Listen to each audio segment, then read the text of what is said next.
The human explorer stood on a narrow metal walkway inside the quiet alien station, listening to the soft hum of machines around him. The station floated between two pale blue stars, and their light passed through wide glass walls, filling the halls with a calm glow. He had been here for many months, working as a bridge between humans and the alien people who called this place their home. Over time, the cold metal halls had started to feel almost warm, and the strange sounds of the station felt like a kind of music he had learned to understand. He was not alone. His alien friend stood beside him, holding a small, glowing tool and trying to fix a broken light panel above them. The panel had been flickering for days, and the human had finally offered to help. The alien friend was shorter than him, with smooth skin that reflected the soft light in gentle colors. Their eyes were large and curious, always watching everything around them with interest. The human reached up and held the panel steady while the alien friend worked. They had done this kind of task many times together. It was simple work, but it gave them time to talk about small things. They spoke about stars they had seen on past missions, about strange food from the human ships, and about the music that played in the alien cities far below the station. The air felt easy and friendly, like nothing important could go wrong in this quiet moment. Then, without thinking, the alien friend spoke words that changed everything. "My mother likes you," the alien said in a soft and natural voice, as if talking about the weather. The human froze. His hand stayed pressed against the metal panel, and for a moment, he forgot how to breathe. The alien friend realized too late what had been said. Their eyes widened, and their glowing skin shifted color in a way the human had learned meant surprise. "I did not mean to say that," the alien quickly added. "I was just thinking out loud." But it was too late. The words were already in the air, and they felt heavy. The human slowly lowered his hands and stepped back from the panel. The station around him felt different now. The quiet hum of machines seemed louder. The soft light from the stars felt sharper. He knew who the alien's mother was. She was not just a parent. She was one of the most powerful leaders of their world. Her voice could shape decisions that affected entire systems. Her trust or anger could change the path of peace between humans and aliens. The human had met her only a few times. Each time she had been calm, kind, and careful with her words. She had watched him closely, asking about his work, his people, and his reasons for being so far from his home. Now, hearing that she liked him, even in a simple way, made his mind race with questions. "What do you mean?" the human finally asked, keeping his voice low. The alien friend looked away, clearly uncomfortable. "I should not have said it like that," they replied. "She speaks of you often. She says you are different from what she expected from a human." The human leaned against the railing of the walkway, staring out at the stars beyond the glass wall. He remembered those meetings. He remembered how the alien leader had asked him about Earth, about the oceans and the sky, about how humans learned to work together even when they disagreed. He had thought those were just polite questions. Now, he was not so sure. Before he could say anything else, a soft sound echoed through the station. A message alert appeared on the nearest wall screen. The light from the screen cast a pale glow across both of them. The alien friend stepped closer and looked at the message. Their skin shifted color again, this time in a way that showed worry. "It is for you," they said. The human felt a tight feeling in his chest as he walked over to the screen. The message was short and clear. The alien mother was requesting a private meeting. No reason was given. No time was delayed. It was marked as urgent. The human swallowed. "I guess I cannot avoid this," he said quietly. The alien friend placed a hand on his arm. She is not someone who calls for no reason, they said, but she does not wish you harm. The human nodded, though his thoughts were still racing. He left the walkway and began walking through the long, curved halls of the station. The walls were smooth and pale, glowing softly as he passed. Other aliens moved through the space, some stopping to look at him with curious eyes. News traveled fast on the station, and he wondered if others already knew about the meeting. Each step felt heavier than the last. He reached a wide door that opened into a large chamber. Inside, the room was filled with light from the stars outside. The floor was smooth and clear, like glass, showing the dark space far below. At the center of the room stood the alien mother. She was taller than her child, with a calm and powerful presence. Her skin shimmered in slow waves of color, and her eyes were focused and steady. The door closed behind the human with a soft sound. For a moment, neither of them spoke. "You came quickly," she said at last. "Ah, I did not want to keep you waiting," the human replied. She studied him in silence. He felt like she could see more than just his face. It felt like she was looking into his choices, his fears, and his hopes. "I heard you were helping my child with repairs," she said. "Yes," the human answered. "It was nothing important, just a broken light." "Small tasks can show great things," she said calmly. "They show who is willing to help without being asked." The human did not know what to say to that, so he stayed quiet. She walked slowly across the chamber, stopping near the edge where the stars were visible beneath the floor. "My child speaks freely," she continued, "sometimes more freely than they should." The human felt his face grow warm. "They did not mean to cause trouble," he said. "I know," she replied. "But words can still carry truth, even when they are spoken by mistake." The room felt very still. "I have watched you since you first arrived," she said. "You were careful. You listened more than you spoke. You did not push your ways onto my people. I was only trying to show respect," the human said. "And you did," she answered. "That is why I asked to speak with you." The human took a slow breath. "Your child said that you liked me. I do not know what that means to you." She turned to face him fully. "It means I trust you," she said. "And I do not give that easily." The words hit him harder than he expected. Trust from a leader like her was more powerful than any title or reward. She continued, "Our worlds are still learning how to stand together. There are those among my people who fear humans. There are those among yours who fear us." "I know," the human said. "I have heard the worries from both sides. Then you understand why trust matters," she said. Before he could reply, a sharp sound broke the calm. The lights in the chamber flickered, and another alert appeared, larger and brighter than the last. The alien mother turned toward the screen. Her calm expression did not change, but the colors of her skin shifted slightly. The message displayed a simple but alarming notice.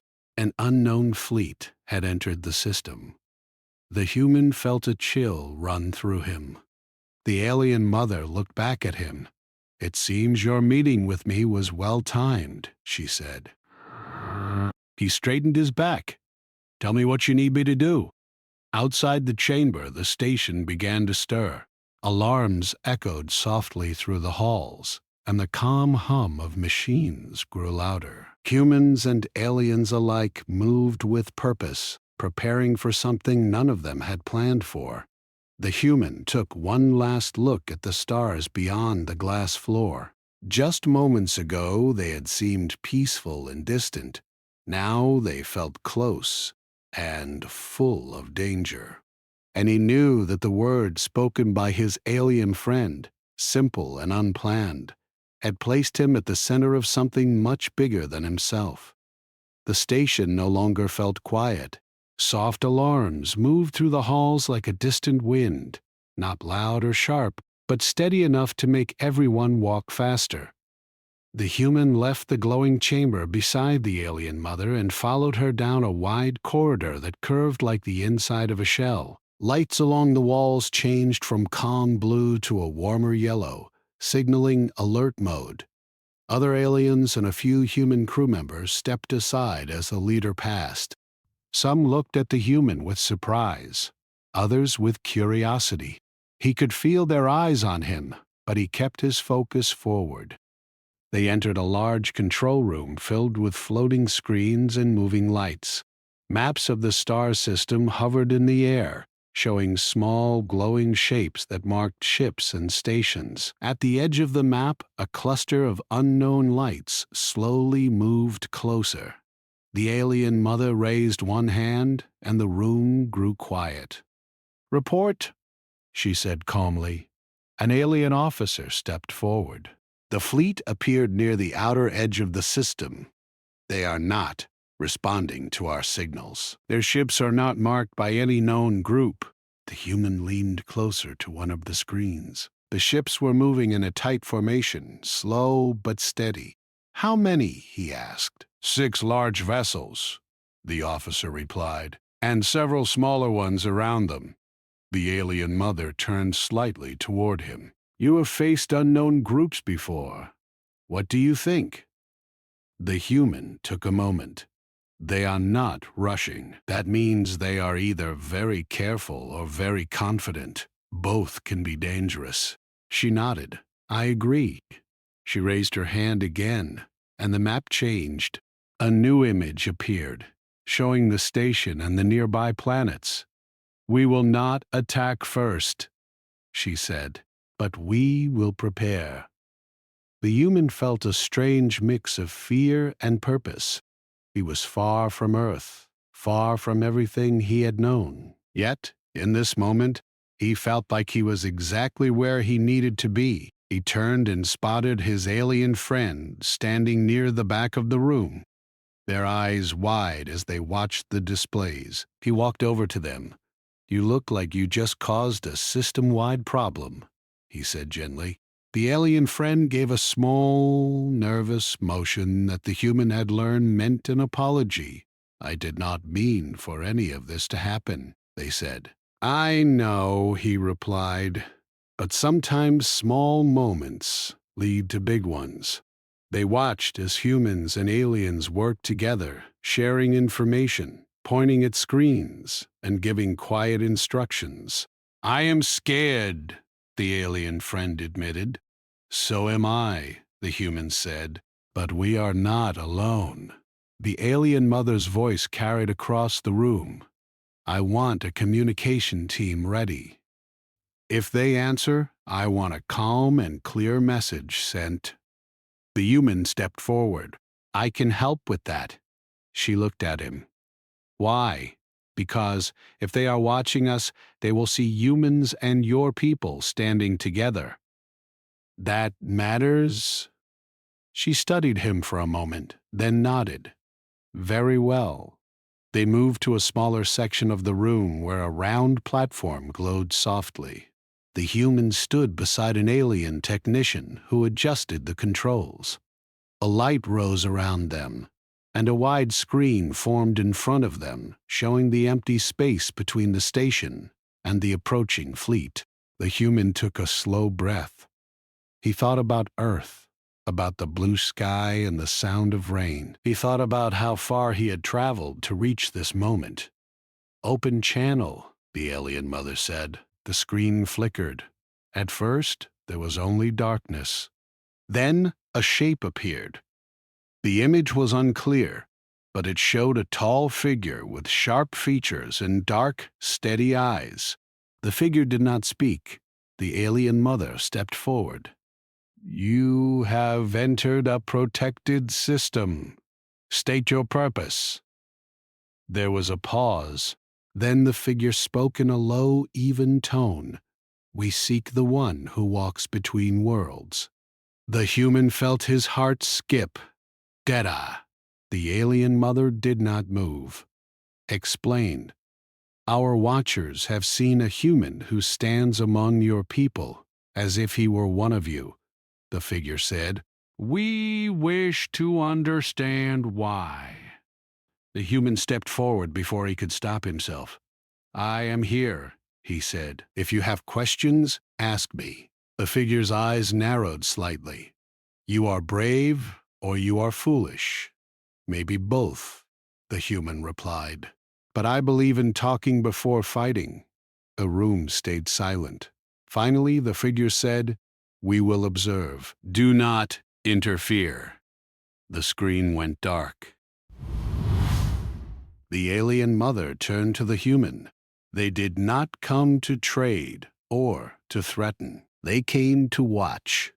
That can be just as dangerous, he said. Yes, she agreed. Hours passed as the fleet stayed at a distance. The station remained on alert, but no attack came. The human walked through the halls, helping where he could. He checked on human crew members, spoke with alien workers, and shared calm words. Some were nervous, others curious. All were waiting. In one quiet corridor, he found himself alone with the alien mother again. You move among my people easily, she said. I try, he replied. I do not want to be a guest forever. I want to be a friend. She looked at him thoughtfully. That is rare. They stopped near a wide window that looked out into space. The unknown fleet was visible now. Small, dark shapes against the stars. My child spoke without thinking, she said softly, but they were not wrong. I do like you, he smiled a little. I am honored. She continued, but liking is not enough. Trust must be tested. Before he could ask what she meant, a new alert sounded. The unknown fleet had moved closer. The station lights shifted to a brighter color. The hum of machines grew louder. The alien mother straightened. It seems our test comes sooner than expected. The human felt the weight of the moment settle on his shoulders. He looked at the stars, then back at her. Whatever happens, he said, I will stand with you. She nodded once. And we will stand with you. As they walked back toward the control room, the human realized something important. He was no longer just a visitor from another world. He was part of a growing bond between two civilizations, and somewhere beyond the stars, unknown eyes were watching, waiting to see what humanity would do next. The unknown fleet moved closer, slow and quiet, like dark shadows sliding across the stars. Inside the station, every light glowed brighter, and every voice became softer. Humans and aliens walked with purpose, not running, not panicking, but moving as if each step mattered. The human stood in the main control room, watching the large star map float in the air. The glowing shapes of the unknown ships were now close enough that their outlines were clear. They were long and sharp, built like spears instead of circles or curves. Their design felt cold and distant. The alien mother stood beside him, her posture calm but strong. Around them, officers and technicians worked in silence, adjusting shields, checking power levels, and preparing communication lines. They are close enough now to reach us within moments, an alien officer said. The human nodded. Then this is the moment when words matter most. The alien mother turned to him. You believe they will listen? I believe they will learn, he replied, even if they do not agree. She studied his face. You still choose hope. He gave a small smile. I always have. A new signal appeared on the screen. The unknown fleet was opening a channel again. The room grew quiet. The screen filled with the same tall figure, its sharp eyes focused directly on the human this time. You remain, the figure said. So do you, the human replied. The figure's voice was steady. We have watched your kind for a long time. Humans move into places that are not their own. You build, you speak, you change things. We learn, the human said. Sometimes slowly, sometimes the hard way. But we learn. The figure tilted its head slightly. You stand among another species, and they allow it. That is rare. The alien mother stepped forward. He stands because we trust him. The figure looked between them. Trust is a weakness. The human shook his head. Trust is a risk. But it is also a bridge. Without it, everyone stands alone. The figure was silent for a moment. Then it spoke again. Our kind does not build bridges. We take what we need. That path leads to empty space around you, the human said. No friends. No allies. Just fear. The figure's eyes narrowed. Fear keeps others away. And it keeps you alone, the human replied. The screen went dark again. The room stayed silent. They did not like that, an officer whispered. The alien mother raised her hand. They heard it. Moments later, alarms changed tone. Not louder, but sharper. They are powering their front systems, a technician said. It could be a weapon, bed, or a scan. The human felt his heart beat faster. Prepare shields, but do not fire. The alien mother nodded. We will not strike first. The unknown fleet sent a wide beam of light across the station. It washed over the shields like a wave, glowing bright for a moment before fading. They are scanning us, the officer said. The human watched the beam fade. Let them see. The alien mother looked at him. Stop. You are very sure of yourself? I am sure of us, he replied. The scan ended. The unknown fleet did not move. Minutes passed. Then a new message appeared. Transmit, the alien mother said. The screen showed the figure again. This time, its voice was slower. We see your station. We see your people. We see you're human. The human stepped forward. Then you see more than ships. You see choice?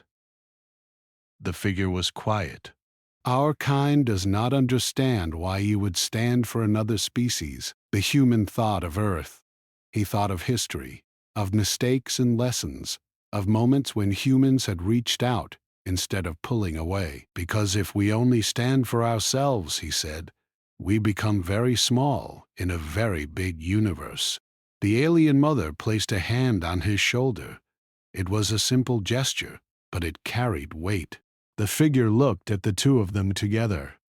You risk much? Yes, the human said. But some things are worth the risk. The screen faded once more. This time, the fleet did not power weapons. Instead, they began to change formation. They are pulling back, an officer said, surprised. The unknown ships moved slowly, turning away from the station and drifting back toward the edge of the system. A quiet sound of relief moved through the room. The human let out a breath he did not realize he was holding. The alien mother turned to him. It seems your words reached them. Maybe, he said, or maybe they are just thinking. She nodded. Sometimes thinking is the first step. The station lights slowly returned to their calm blue glow. The tension in the air eased, though no one fully relaxed. The alien friend rushed into the room, their eyes bright. They are leaving, they said. I saw it from the outer hall. The human smiled. Yes, for now. The alien friend looked at him with a mix of relief and awe. You spoke to them like they were just people. They are, he said, just from somewhere else. Later, the human walked through the station halls, feeling the calm return. He passed alien workers who nodded at him, some with small gestures of thanks. Human crew members gave him quiet smiles. He stopped near a wide window that showed the stars. The unknown fleet was now far away, small lights fading into the dark. The alien mother joined him. You did well, she said. I did not do it alone, he replied. Your people stood with me. She looked out at the stars. There are many in the universe who will not choose the path you did today. I know, he said, but there are also many who will. She turned to face him. My child spoke without thinking, but their words started something important. He smiled softly. Sometimes the best moments come from mistakes. She considered that. Perhaps. A new message alert appeared, this time not urgent. It was a simple report. The unknown fleet had fully left the system. The alien mother nodded once. The system is safe. The human felt a wave of relief. As they walked back through the station, the alien friend joined them. Does this mean everything is over? They asked. For today, the human said. The universe is very big. There will always be more moments like this. The alien friend looked thoughtful. Then I am glad you are here for them. He looked at both of them. So am I. That night, the station rested in quiet again. The soft hum of machines returned, and the stars outside glowed calmly. The human lay in his small resting space, staring at the ceiling. His mind replayed the words, the faces, the feeling of standing between two worlds. He knew something had changed, not just in the system, but in how others would see humans. Not as strangers, not as outsiders, but as those who chose to stand with others, even when it was hard. Far away in the dark space between stars, the unknown fleet drifted onward, and in their silence, they carried a new idea with them. That sometimes strength did not come from taking. It came from standing together. The station slowly returned to its normal rhythm. Lights softened back into gentle blue lines along the curved walls. The low hum of machines became steady and calm again, like a quiet heartbeat. Humans and aliens moved through the halls without rushing now, speaking in soft voices, sharing small smiles of relief. The human walked through a wide corridor, feeling the weight of the past hours settle into something quieter and deeper. The danger had passed, but the meaning of what had happened stayed with him. He stopped near a large window where the stars stretched out in endless patterns. The unknown fleet was gone, leaving only empty space behind. The universe looked peaceful again, but he knew how quickly that could change. Footsteps approached behind him. The alien mother joined him, her presence calm and steady. You should be resting, she said. So should you, he replied. She gave a small, thoughtful motion. Leaders do not rest easily. Neither do humans who stand in strange places, he said with a gentle smile. They stood together, looking out at the stars. My people are talking about you, she said. He raised an eyebrow. That sounds dangerous. Not in the way you think, she replied. They say you did not shout. You did not threaten. You did not hide. You stood and spoke. I only said what I believed, he said. She nodded. That is often the hardest thing to do. A soft sound echoed through the hall. The alien friend appeared, moving quickly toward them. They are gathering in the central hall, the alien friend said. Humans and our people. They want to hear from you. The human looked surprised. From me? The alien mother nodded. From both of us. They walked through the station together, passing wide doors that opened into the largest hall on the station. The space was filled with soft light from the stars above and glowing panels along the walls. Aliens stood in gentle groups, their skin shifting in calm colors. Human crew members stood among them, some in uniform, others in simple work clothing. As the alien mother and the human stepped forward, the room grew quiet. The alien mother raised her hand. "Today," she said, her voice carrying easily across the hall, "we stood at the edge of fear. We were watched by those who do not understand trust." She paused, letting the words settle. "This human stood with us," she continued, "not because he was told to, not because he had to, but because he chose to." The human felt every eye in the room turn toward him. "He spoke for both our peoples," she said, "and in doing so, he reminded us that strength does not always come from power. Sometimes it comes from standing together." The room stayed silent for a moment. Then a soft sound began. An alien worker stepped forward and placed a hand over their heart, a sign of respect in their culture. A human crew member copied the motion. Soon the hall filled with the same gesture, humans and aliens mirroring each other. The human felt a tight feeling in his chest. He stepped forward. "I am not special," he said, keeping his voice calm. "I am just one person from a world that is still learning how to be better." He looked around the room. "Today, I did not stand alone. I stood because you stood with me." That is what the unknown fleet saw. Not one human, not one leader, but many people choosing the same path. The room remained quiet, but the feeling in the air was warm and strong. After a moment, the alien mother nodded. "Let this day be remembered," she said, "not as a day of fear, but as a day of choice." The gathering slowly ended.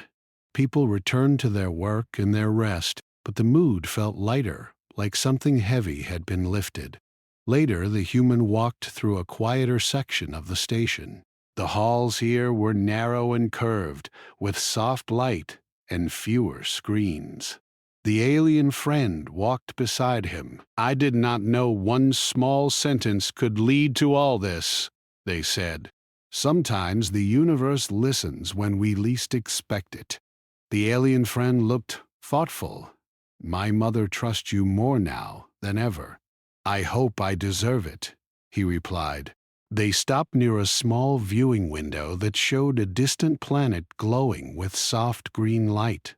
"What will you do now?" the alien friend asked. "I will keep doing what I came here to do," he said. "Listen, Mama, learn. Help when I can." The alien friend nodded. "Then I am glad you came to our world." The human felt the simple truth of those words. That night the station rested in deep calm. The stars outside shimmered slowly, and the soft hum of life support systems filled the air. The human lay in his resting space again, but this time his thoughts were not heavy. He thought about Earth, about how news of this moment would one day reach his people, about how they might see themselves reflected in what he had done here. He did not see himself as a hero. He saw himself as a bridge, a quiet connection between worlds that might never have spoken otherwise. In another part of the station, the alien mother stood alone in her private chamber. She looked at a glowing display showing old records of her people's first contact with humans. There had been fear. There had been doubt. Now there was something else. She turned off the display and looked out at the stars. "The universe is changing," she said softly to herself. Far beyond the station, in the dark space between systems, the unknown fleet drifted through silent stars.